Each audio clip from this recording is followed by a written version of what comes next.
Shrewsbury scores! Powers lined up on the left side. Hits the pitch to Johnson. He gets outside. He's in! Mario Johnson! 2-point conversion! The Warriors are on! Unbelievable! 22 points! 16 seconds left! Welcome to a very, very special edition of Coach's Corner. 20 years. I can't believe it's been 20 years since the first ever Super Bowl win in Shrewsbury High School history.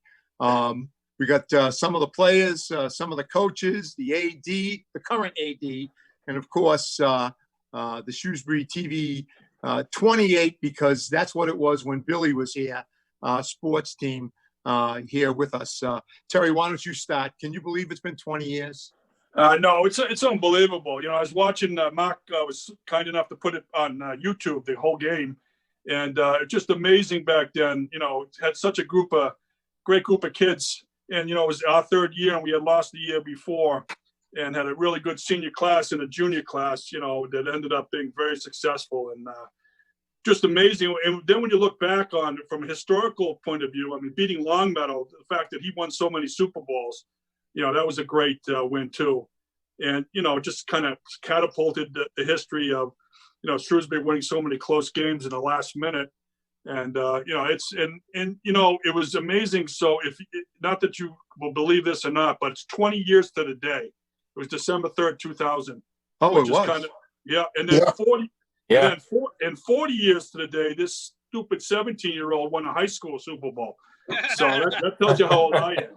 Yeah, it was great. And, you know, I remember talking to, you know, Billy D'Amelia and John and Dennis and everybody associated with that and said, you know, we win. It's really special the time you get to see the kids on the field after. And it was just fabulous. And you guys were just as happy or as even happier than some of the parents. And it was just a great experience. I was so glad to be part of it. So glad that the players were able to, you know, be part of it too. I have two things, and then I'll let somebody else talk.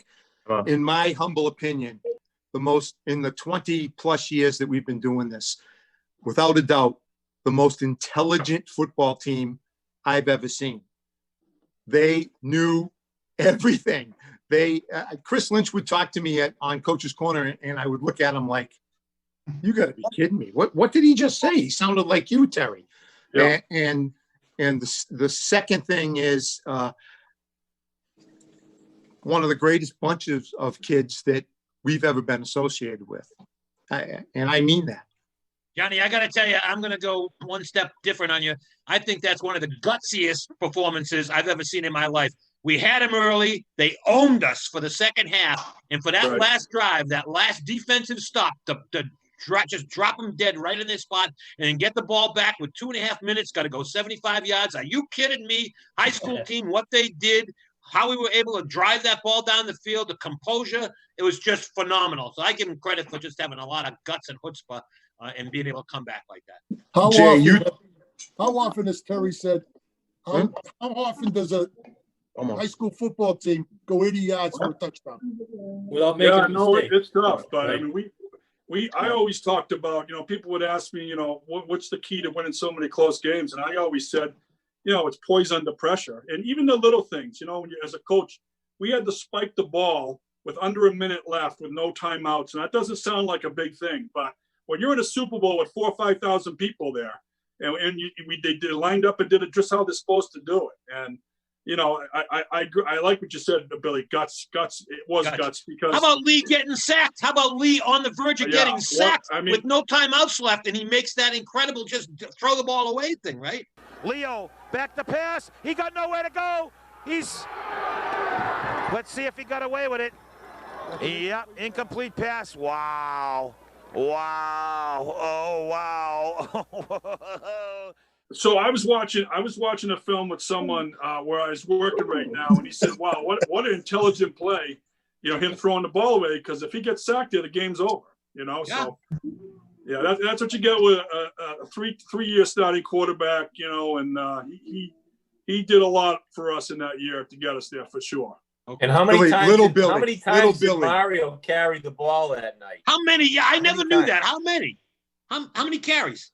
Mario Johnson had 34 official carries that evening. How many yards? He had 158. Wow, it seemed like 250. Well, we didn't have a lot of big plays. I mean, no, true. 4 and 5, pounded it. Yeah, and we couldn't run toss any more than we did. I mean, we ran toss 100 times, but and you brought up a good point about Mike Maloney's block. I mean, the key thing, they got a procedure penalty right before that. So instead of 3rd and 4, it was 39. It kind of had to pass, and if they complete that pass, we probably don't see the ball again. Yeah, that was huge. And how about little Billy? How about your cousin's recovery of the Mario? I think Mario. No offense, Mario. Where are you? Okay, over there. Was it Mario that dropped it? Yeah, the punt. Right to Mario.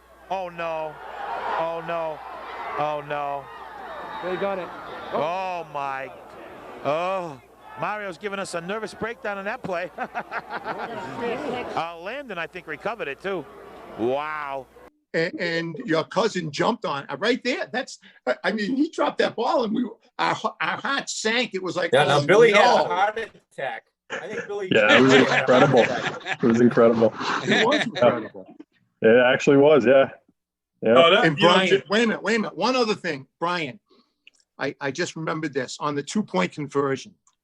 At the end of the game, I can remember watching you getting ready to block somebody in the end zone and going like this and putting your hands up because you knew if you blocked him, it was going to be a block in the back and they were going to call it back. Do you remember that? Yeah.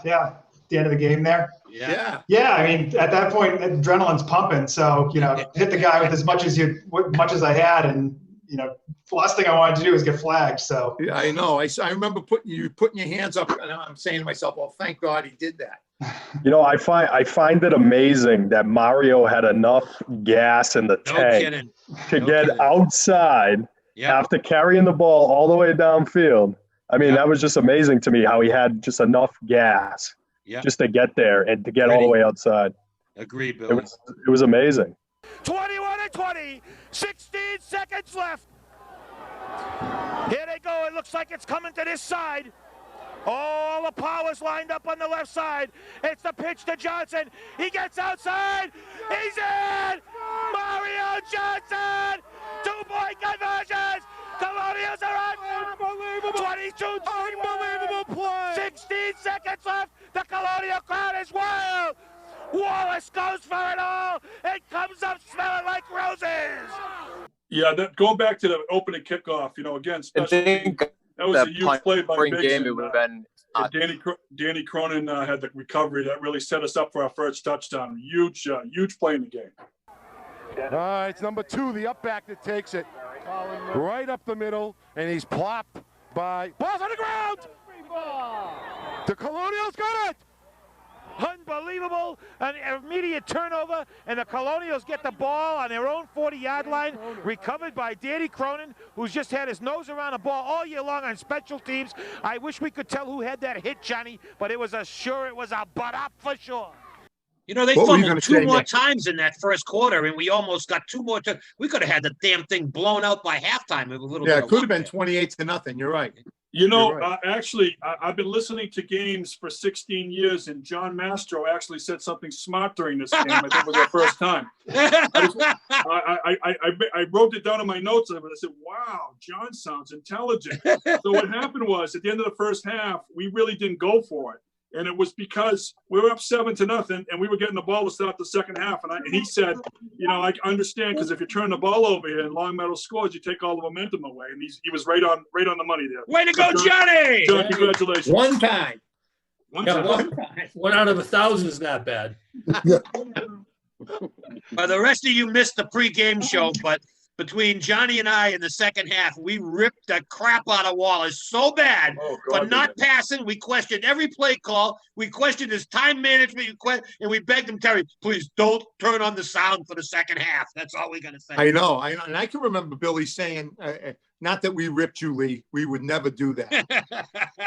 But we kept saying, I can remember us keep saying, how are we going to win this game without Lee completing a single pass?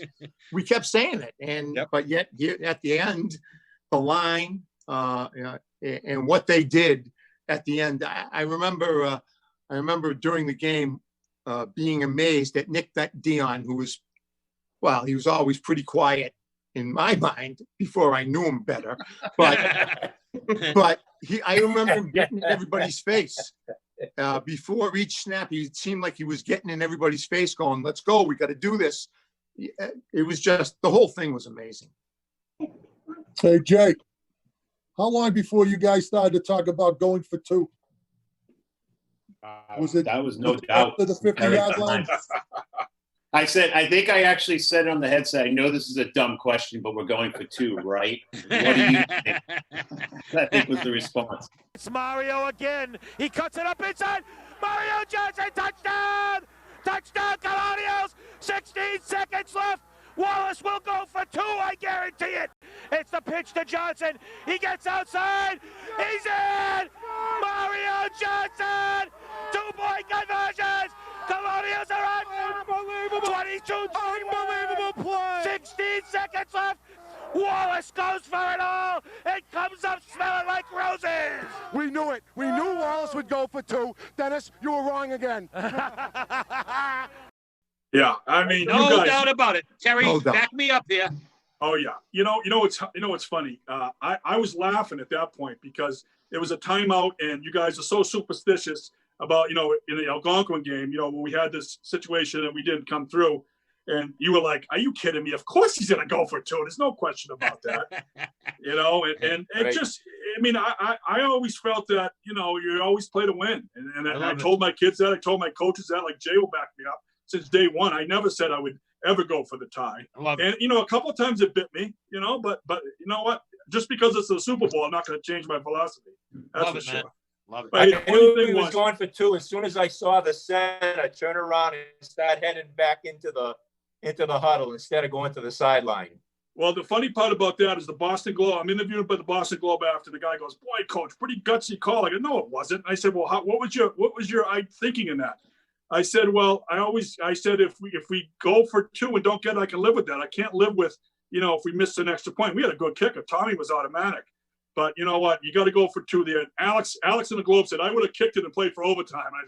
I saw him years later going, "Sure. See, that's what difference between you and me, baby." Hey, I'm going for it right then. You had Mario Johnson with 35 carries, 150 yards, drove us down the freaking field, an offensive line just beating the crap out of people. It was the smart thing to do, maybe. Absolutely. And we had wide receivers. We had wide receivers that weren't afraid at all to block.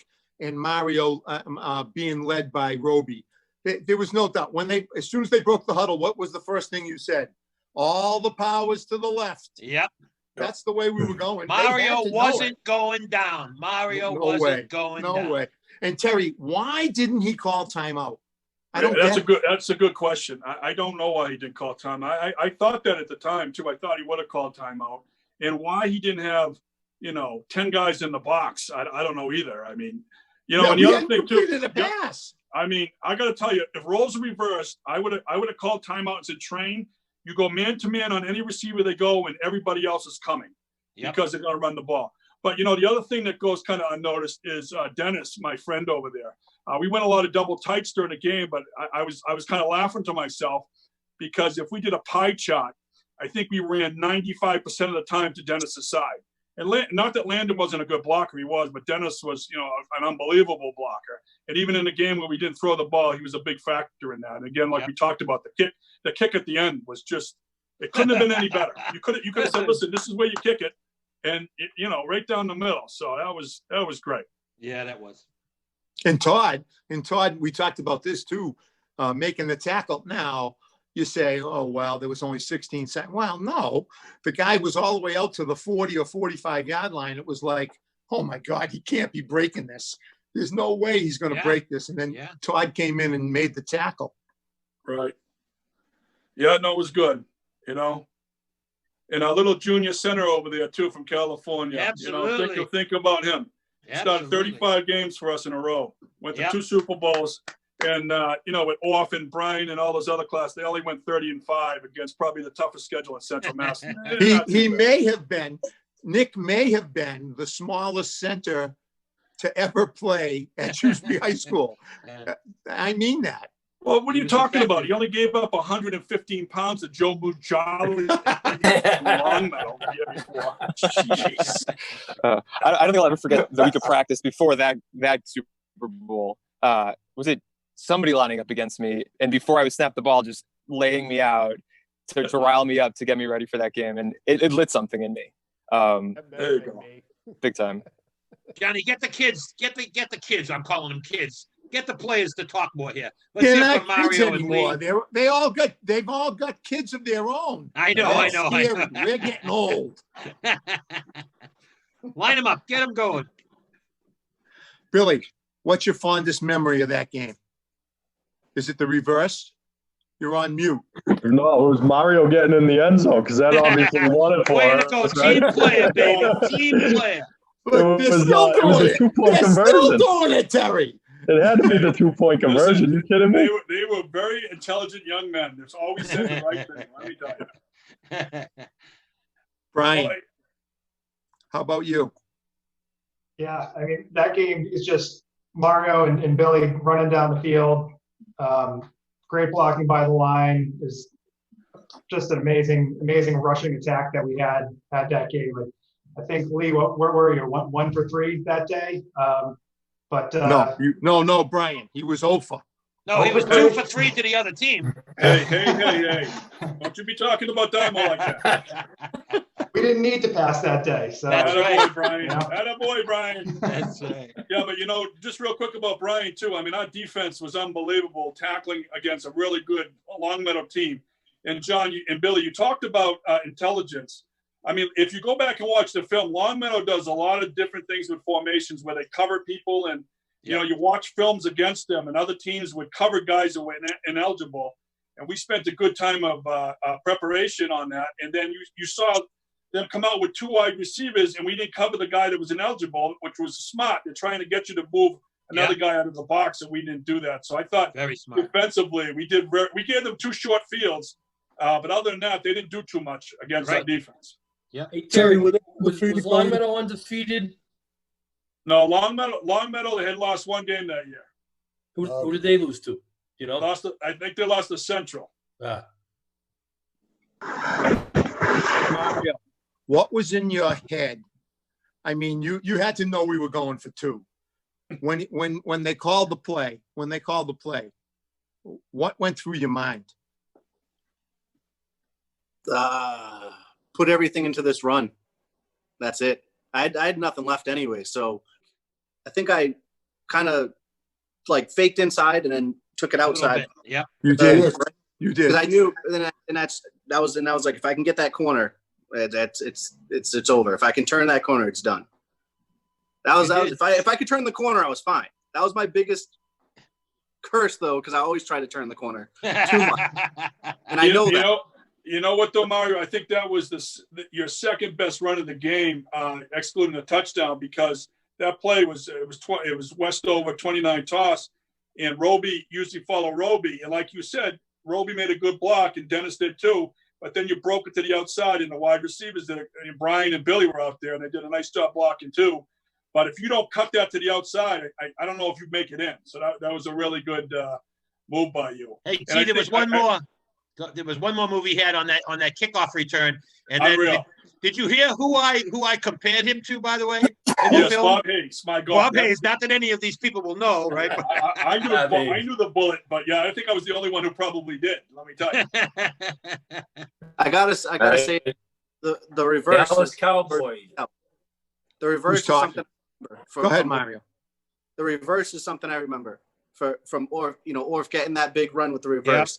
Because the thing is listen, as a running back, I want to get the ball. I want to, do well for my team and get positive yards, but they were keying on me. Yeah. And and at that point, I was spent for a good amount of that second half. I was spent.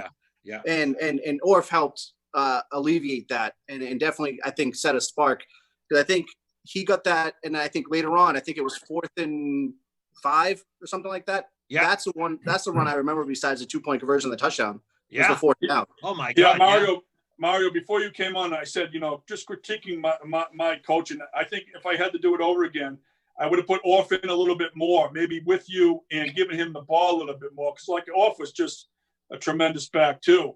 But I was saying, and off, I don't know if you were on before, but you're like this. So when you went into the game, you certainly didn't notice. I was on the headphones with Coach Picaro, and Jay was on headphones too. And I said, they'll never see this coming. and then you made me. That was a great. I was so happy. As soon as you listen, Dymo makes a great block, and the thing is, well, was the play going to work one way or the other? I'll tell you what. It was a pancake. It was a pancake. Here come the bad guys. It's a reverse. Billy off of Lee. Oh, great block by Lee. I'm a total. Billy, he's got an opening. He gets all the way down inside the 30-yard line. Diamantopoulos with the block of the century. What a block by Leo. He just leveled that kid. That was a pancake, Dennis. That was a pancake, Leo. Way to go. And that's a huge play by Billy Orphley. Dymo made a great block. He made the right play like he always did. But I will take off against anybody around the corner. I don't care who you are. I would take my chances with that. And all I remember, Jay will like this too. All I remember is off turning the corner and getting a first down. And on the film, if you're looking back, Jay's like calling timeout and jumping. I'm like, that's a great moment there. You know?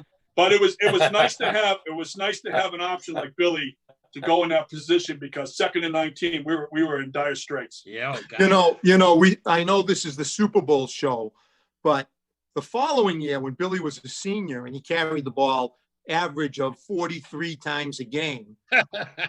29. Look at him. Look at his face. Look at him. He's looking at me right now. So one quick story about that. Wait. Todd, I want to thank you for that, because he wasn't playing defense in his senior year, and it was because you stepped up to be the cornerback on that team. That was that it made all the difference in the world. It really did. Cooks played a bunch in the Super Bowl too, but Cooks was a standout corner for us our senior year, and he had like 5 picks, I believe. Yes, he did. Every time he turned around, he was picking it off. See that? 19 years later, I still got that number right. So here's the funniest Billy Orphley story you'll ever hear in your life. And Billy, I'm sorry I'm about to embarrass you. So of course, Mary, his wonderful mom, would say to me all the time, Coach, Billy should carry the ball more, Coach. And so I see her after the Fitchburg game, in which Billy carries the ball 36 times. She comes up to me and says, Coach, too much. Too much. All right, now I've got to make amends here right now. Lee, I love you like a son, and I was just busting you about being Ofa, even though you were. However, I've been saying this for years and years and years and years and years. You weren't fast. But somehow the quickness was always there. And you know what? You were the true leader of the team. He was, Terry. He did a great job. As Without a doubt.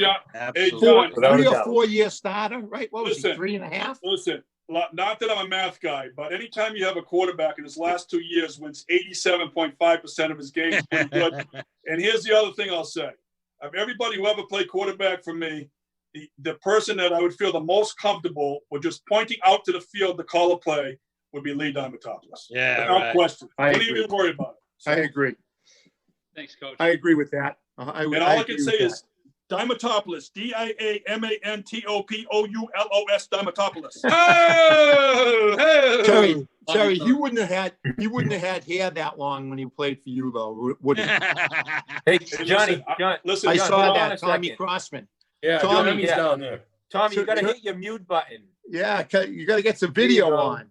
There he is. Tommy Crossman. Hey. Tommy, push your video so we can see you.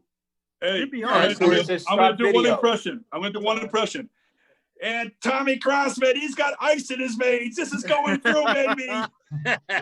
Not a question. Never a question. The thing that I remember about us defensively is how tough we were. That was probably one of the toughest defensive teams that I can ever remember. Yeah, agreed. And you know what? Unfortunately, we had a lot of people go both ways. I mean, I talked about Dennis. Dennis never came off the field at all. Roby didn't come off the field. Off played both ways. Brian played both ways. Dion did. D'Amico did. We had a lot of people. And they showed. Again, go back to Billy D'Amelia's comment about guts. It really is. I mean, tremendous guts in the game. I mean, when you're playing in the Super Bowl and you're up 14-0, and all of a sudden you look up and it's 21-14, and you have just gone for 4th down in inches, which, by the way, was the worst spot in the history of mankind, by the way. The play before we know that. It was like a yard past the 1st down marker, but we won't go there. You know, those Western Mass referees, nice stuff. But, and then to hold him and then go 76 yards, I mean, that is guts. Absolutely. Hey, how about when we get the 2-point conversion, the cameraman in the end zone? Yeah. Okay. Yeah. So let's talk about that. So I'm watching the film. You know, Billy has this epic 16 seconds left, all power to the left, blah, blah, blah. You know, Dymo does the thing. Wallace comes up like roses. And all I want to do is see the sideline and the fans going crazy. And what do I see? I see Longmeadow sideline as the camera's pointed down. Well, that's because we were jumping around. No, I was crying like a little baby. You switched to our sidelines right after that. Yeah, you was happy. So happy for those guys. That was good. I was so happy for all of them. The thing that I remember about the end when you decided to go for 2 is scanning the sidelines and seeing a lot of people going like this. like they didn't want you to go for 2. They don't know you, T. They didn't know you.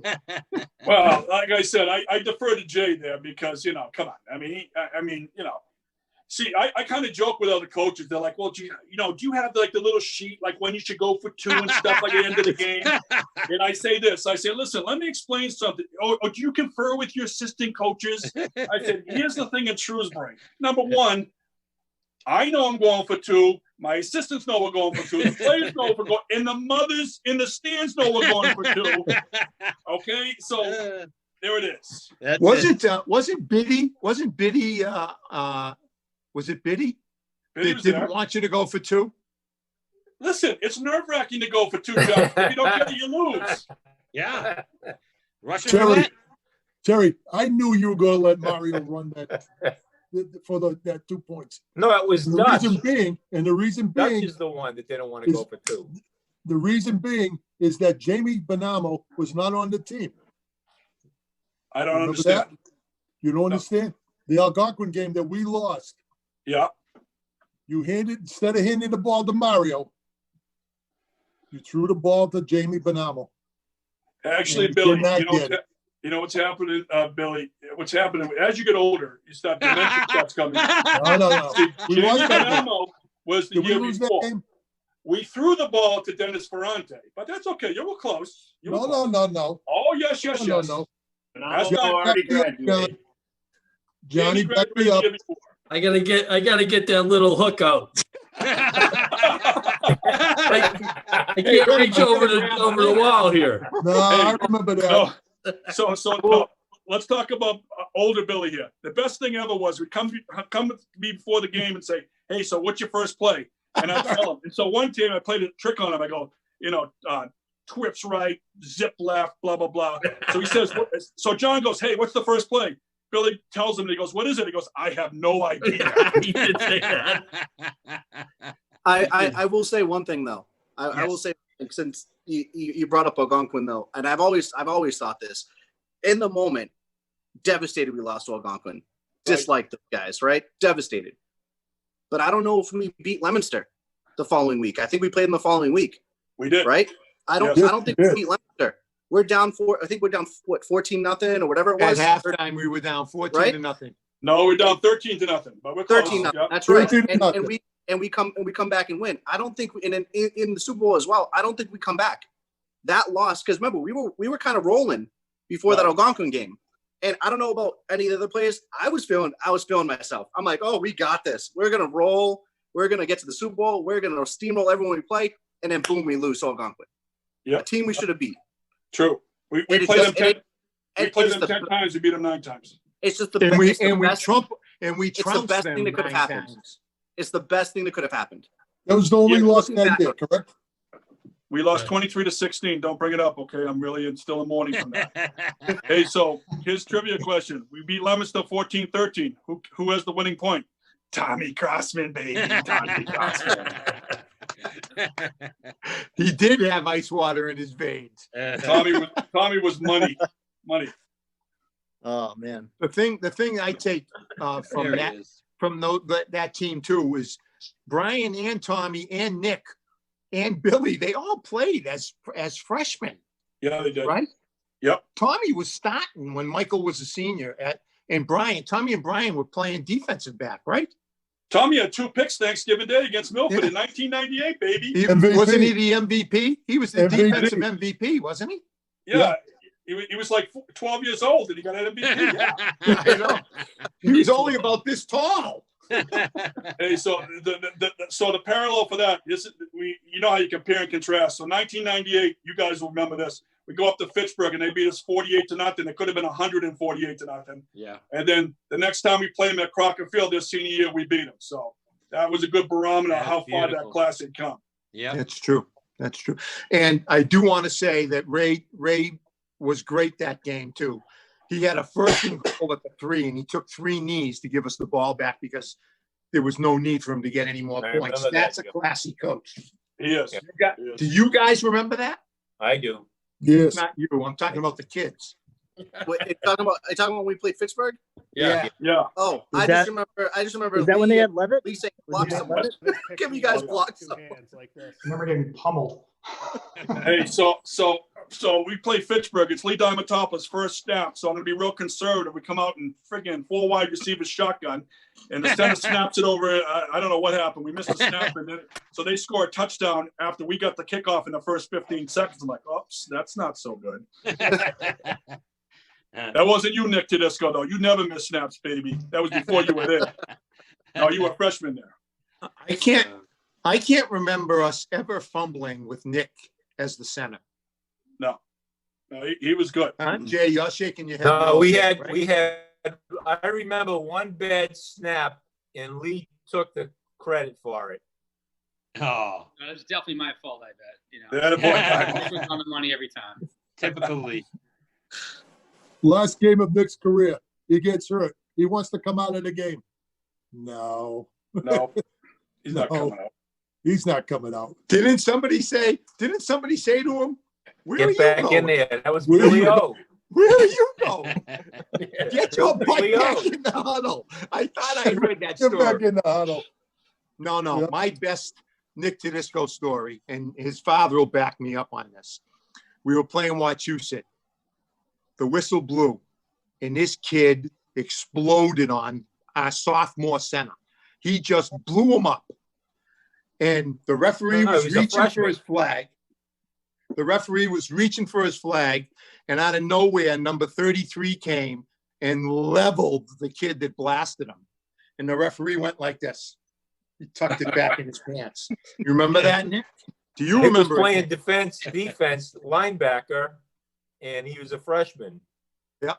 I remember it. Yeah. My best Wachusett memory, other than beating him in the last play of the game, my last game was. No. Don't say it. Wait, hold on. 2000. We got thrown off TV for that. Hold on. 2000, toss left to Mario Johnson, touchdown. Billy D'Amelia goes, turn out the lights. It's over. After the first play on offense. Who got called in the office? And Billy, where were we Monday morning when that happened? Called on the carpet. Beautiful. They took us off the government channel. They took us off the government channel. No, the education channel. Whatever. They were smart people. Just so all you kids know, you know this anyways. The reason we've hung in there for 20 plus years is because of you guys like you and guys who came after you. I would give my left arm to see one of my high school football games. Back then, all we had, Terry, you're older than me, but all we had was, Bobby, you would know, all we had was the, 8 millimeter, 16 millimeter, whatever it was. Yeah. And it's always been and always will be about you guys. And I know we give you a hard time, some more than others, Lee, but it's because we love you. It's because we love you. I'll say one thing too. I wasn't planning to talk, but I heard his name earlier, and I think it needs to be said. Was I don't know if Coach Wallace, you could agree with me, but the biggest in-season acquisition ever was our junior year before the Super Bowls. We're probably one lineman short, and somehow he showed up, Mark D'Amico, St. Peter Mary. I don't think we win the Super Bowl without Mark D'Amico. In my opinion, I remember that the first day of school. I'm like, what are you doing here? Me and Mark were like best friends growing up. Kind of lost touch in high school for the first 2 years, and there he is showing up. I think possibly he was in our first period, like English class. We're like, what's going on here? And I just remember like it's on now because he was in shape. He looked good, and he was a bulldog. He was ready to go, and I think that set the tone. I remember the first practice too. He set the tone, and he definitely needs to be mentioned in that season because that's a great job, Todd. And if you go back to that first game of the year too, Nick Dion was hurt, and so he went to guard, and then when Nick came back, we moved Nick to tackle. But I'll give you a nice Mark D'Amico story. I mean, his dad was a great guy. He coached with us, and just a classy guy. So the first practice, honest to God, like Todd says, he just pancakes somebody, and Biddy starts going, "Hey, great job!" And he had turned his head like he had never heard that before. I'm not going to say anything about his previous school. We won't even name that school, but that just tells a lot about, So, yeah, Mark was a great player for him. One of the best linemen, two-way linemen I ever had. Nice. And Leo, who was on the line, Terry? Terry, who was on the line? The 2000? Yeah. Starting at center. All-American. Chris Lynch was next to me on the other side. Right. Who was? You had Chris Lynch and Mark D'Amico. You had Nick Dion and Brian Gator. And then you had the fabulous, the one and only Dennis Ferrante at tight end. Hey, so I love Dennis. It doesn't matter what you think. Hey, so listen, Dennis Ferrante story. 1999 Super Bowl, Boston Globe calls me up, and they say, could you give me your starting lineup? I say, yes. So I get to Dennis. I go, Dennis Ferrante, Jr., wide receiver, nose guard. A little bit of delay. The guy goes, excuse me, coach. Did you say nose guard? I go, yes, that's how we play in Shrewsbury. I guess he's a nose guard.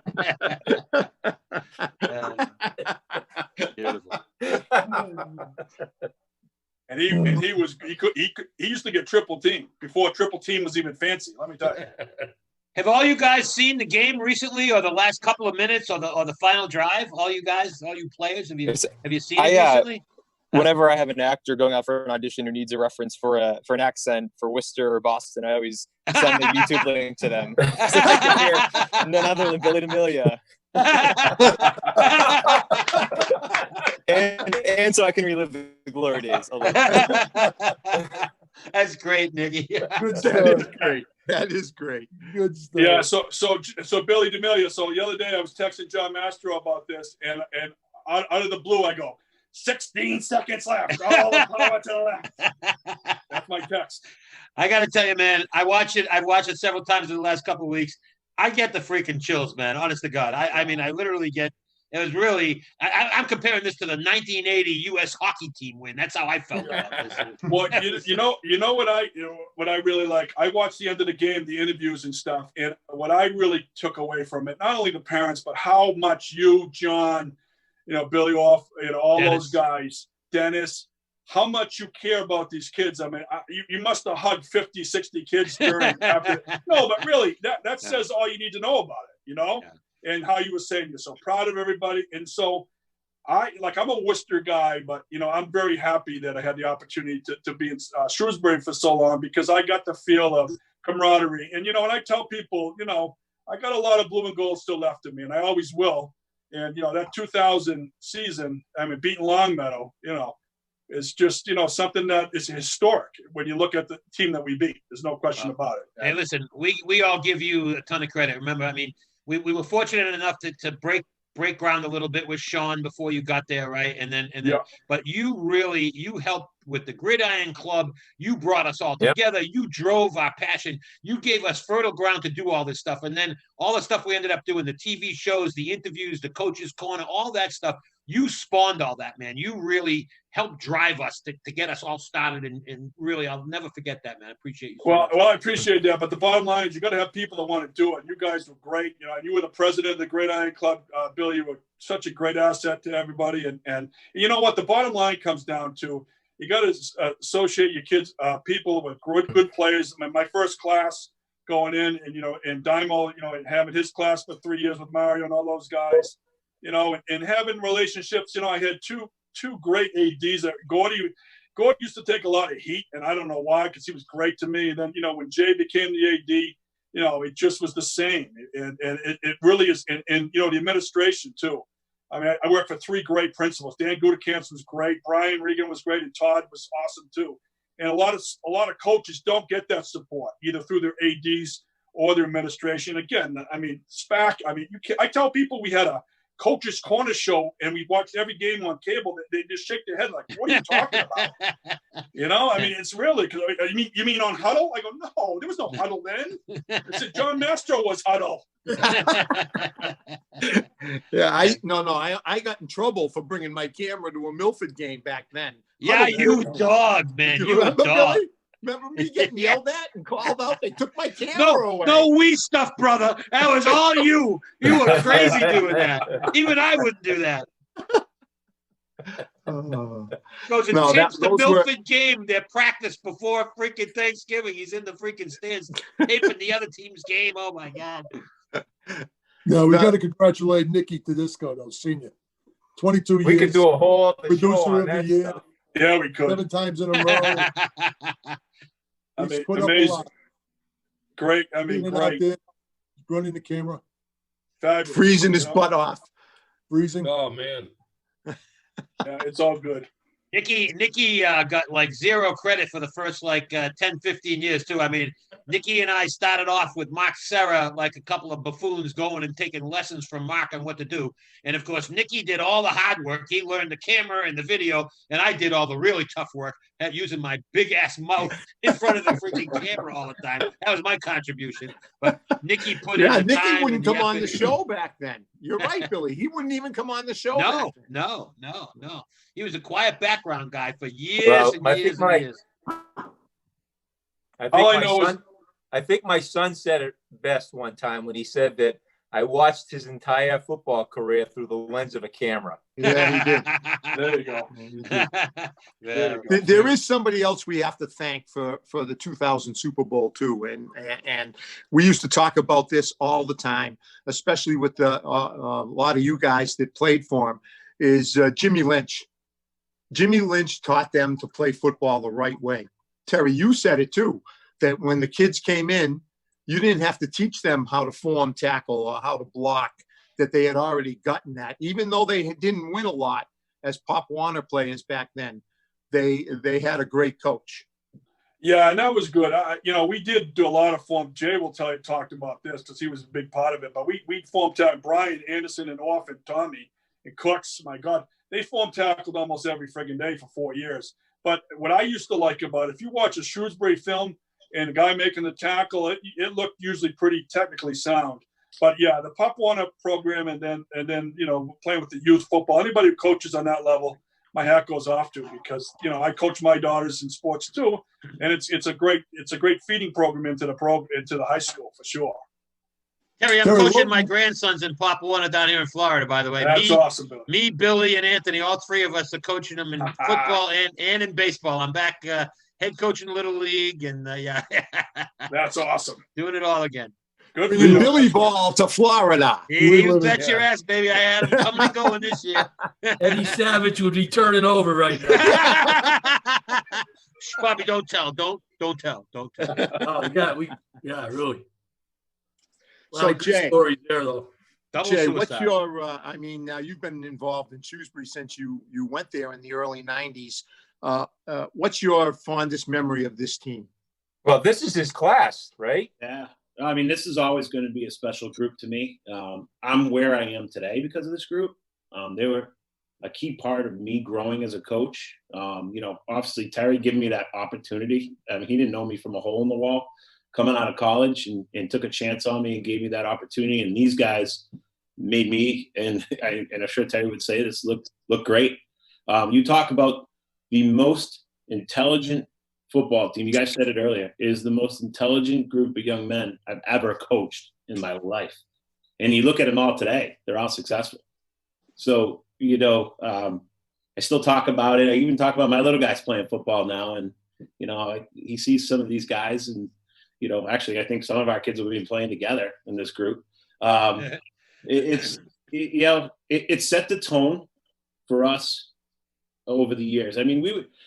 I always get a little jealous at times being in the early 90s. We get our butts kicked. We always felt we were a tough group, and these guys achieved success. But I'll tell you, for being in the building now, the reward, they set the tone for how it's been the last 20 years.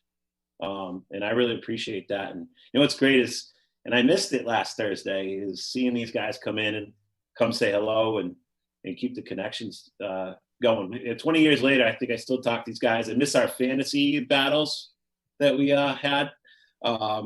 Even when they graduated, we used to meet on Monday nights. A few of us of the other coaches would meet down at the Boynton when these guys were in college, and we'd all have sodas and wings and hang out. So I'm really glad we had this tonight because of the fact that it's bringing back these great memories. But hopefully now it reconnects a bunch of us. And if we got to zoom in Nicky up from California, then we'll do it. But this is the greatest group I think to come through this building of all time. We don't talk about this very much either, Jay. Back in those days, we lost a lot of kids to the Red School across town, and this was really the first class, right, Nick? We talk about this all the time. Yep. This was the first class that really 99% of them came to Shrewsbury. A lot of that had to do with Billy D'Amelia Jr. Yep. No, you just see the 97 season for sure. I remember Billy coming into Spanish class in middle school and talking to the class about why we should go to Shrewsbury High School and how impactful that was. That's nice. You remember that, Nick? You remember him coming in, huh? You know what the best about all that too is, and you, Big Bill, will remember this. I remember babysitting Billy D'Amelia. That's right. And coming back from college and watching him perform, it started putting us on the map. But he had a great individual career, which was one of the most remarkable I've ever seen. But that's where it started getting Shrewsbury on the map, even though we weren't winning as many games. Right, and they did go to a Super Bowl at one point, which started that. Yep. And you really got to credit that group of him, Tim Finicom, and a couple of guys that recruited these kids and said, no, you want to wear the blue and gold. We were fortunate, Jay, that again, most of that class as well, the best athletes stayed. Mark Gavoni, Brian O'Connor. I mean, we had a really solid core that started and they got their butts kicked all the way through their careers early on. And then finally by senior year, they got to make that trip to the Super Bowl. So thanks. I appreciate that, you guys. The other thing I remember too, Billy and Jay and Terry, is all these guys coming to Billy and Michael and Timmy, and they come in their Pop Warner shirts and watching. Yeah. So they were all there. They were all at the games. Right, Jay? Yeah. The other thing you got to just don't forget too is, and this was credit to Terry as a head coach, he allowed us as assistant coaches to do our jobs. He didn't micromanage us. He let us do our thing, which was unbelievable, especially being young coaches. He didn't have to do that. Right. But the other impressive thing was with those guys is that we were senior, junior, sophomore deep in that Super Bowl. Now you talk about like a Danny Cronin, Sam Parado, those guys, type of kids like that, were able to give these guys breathers when they needed them, and they went and make big plays. Again, I think we were 3 classes deep in talent that helped us that year. That made a big difference. You're right, because when Billy started playing football as a freshman at Shrewsbury High, we had 32 kids in the entire program, freshmen, JV, and varsity. 32. They were sneaking Billy in. Billy was playing both ways on varsity. They were sneaking him into the freaking freshman and JV games because they needed bodies. That's how bad it was. So this group is the one that really developed all the depth in the whole program. And again, giving Terry a ton of credit for that. How many ball plays you averaged, Terry? Well, I'll tell you what, 98, we were in the 30, I think we had 39, we dressed Thanksgiving Day. And then 99, we went up to like 80 or 90. And then for about 3 or 4 years stretch, we were over 100, including the freshmen. Yeah. So that and again, winning breeds winning, and Tommy and Orff and Nick's, their 3 years, they were 30-5 the last 3 years. When you think about that on any level, I mean, 30-5 is just, unbelievable. Incredible. And they learned how to win. And it wasn't like we blew everybody out. I mean, we had so many close games, and as a coach, you look back, and those are the ones you kind of remember, the ones you lose, unfortunately.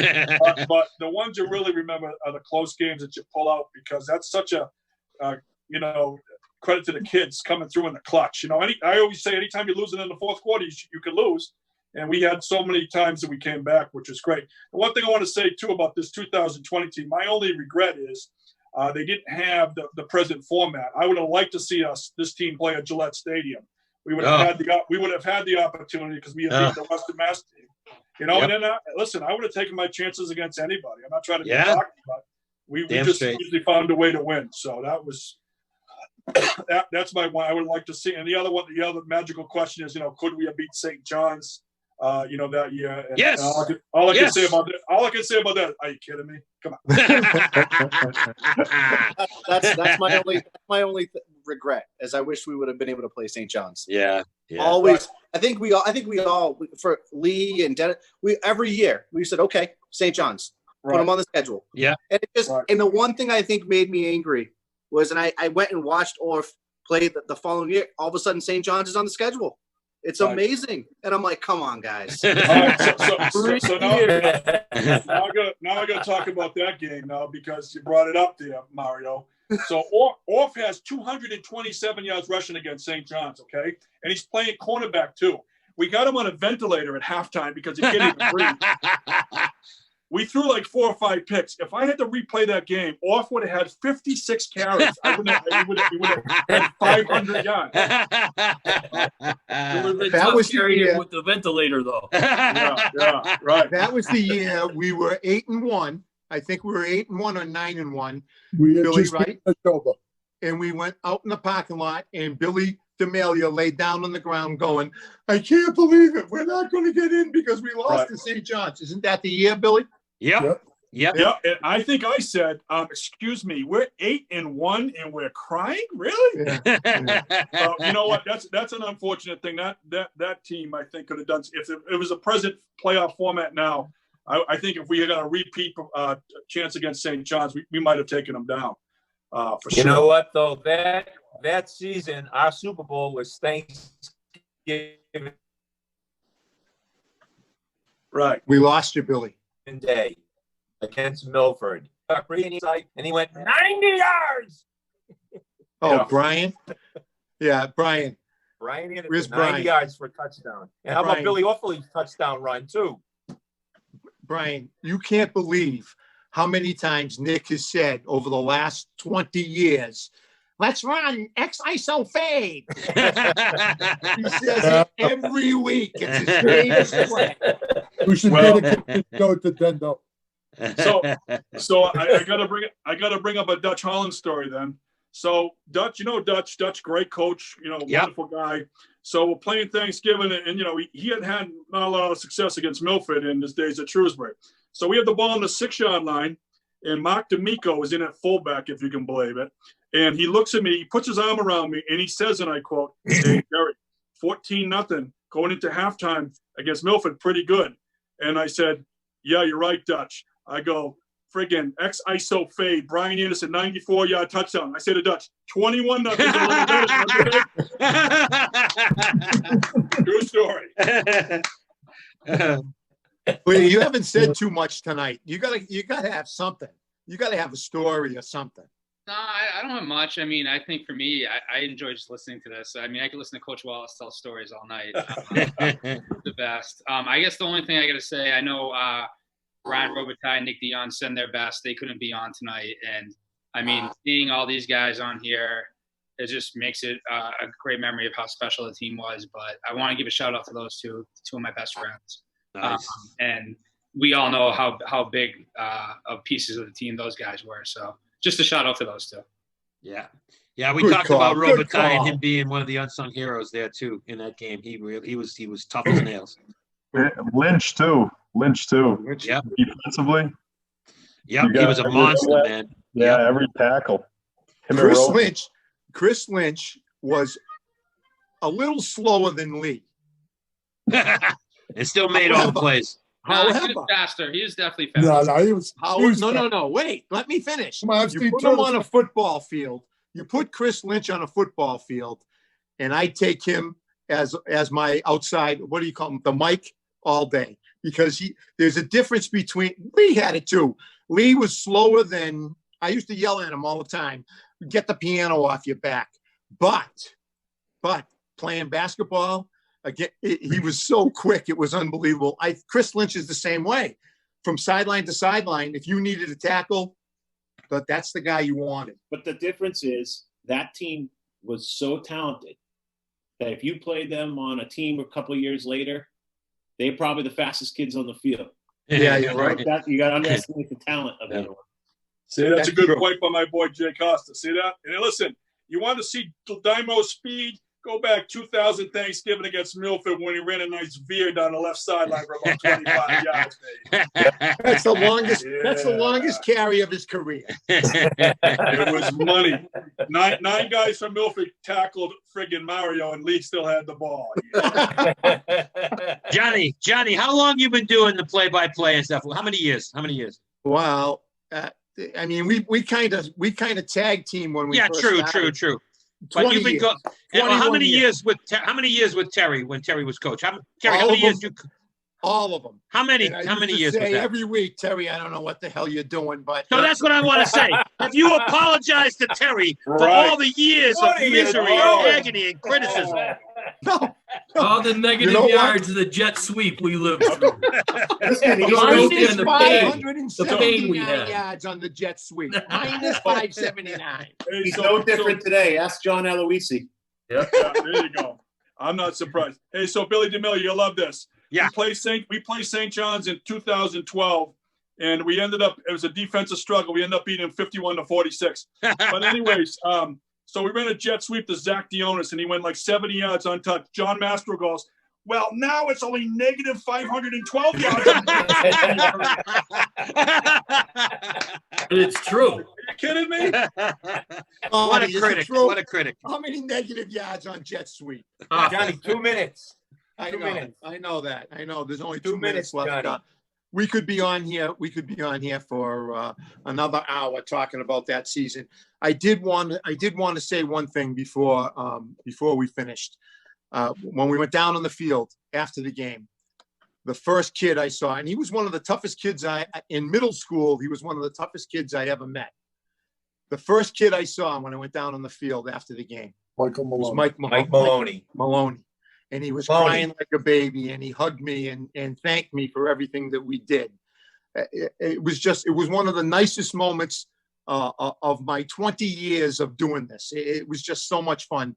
And then talking to all of these guys, all of these jamokes down there on the field, it was fantastic.